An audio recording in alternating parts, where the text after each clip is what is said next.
Welcome to KR engineering and career guidance YouTube channel. మనకు ఆ channel ప్రతి ఒక్కరూ సబ్స్క్రైబ్ చేయండి, లైక్ చేయండి, షేర్ చేయండి. టీఎస్ ఎంసెట్కి సంబంధించి మనకు 14th or 15th EAMCET notification అయితే వచ్చే ఛాన్స్ ఉంది. మరి ఎంసెట్ రిజిస్ట్రేషన్ మీకు 19th నుంచి ప్రారంభమయ్యే అవకాశం ఉంది. ఒక్కసారి ఈ డాక్యుమెంట్స్ అయితే సిద్ధం చేసుకోండి. దానిలో ప్రధానంగా 10th క్లాస్ మెమోకి సంబంధించి, ఇంటర్మీడియట్ హాల్ టికెట్ కానీ మెమో కానీ, తర్వాత student recent passport size photo, student signed scanned copy, category certificate and income certificate సంబంధించిన నెంబర్ సిద్ధంగా చేసి ఉంచుకోండి. తర్వాత 6th to 12th study certificates ఎక్కడెక్కడ చదివారనే వివరాలు రాసి పెట్టుకోండి. ఒరిజినల్ ఐడి ప్రూఫ్ సంబంధించి ఆధార్ కార్డు వివరాలు కూడా సిద్ధంగా ఉంచుకోండి.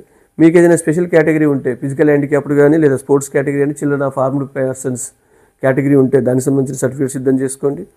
మరి ఒకవేళ మీరు రెగ్యులర్గా మనకు స్టడీ లేకపోతే 10 years రెసిడెన్స్ సర్టిఫికేట్ ఆ స్టేట్కి సంబంధించి లోకల్ కోసం మీరు రెసిడెన్స్ సర్టిఫికేట్ కూడా అవసరం ఉన్న వాళ్ళు మాత్రం సిద్ధం చేసుకోవాల్సిందిగా కోవడం జరుగుతుంది.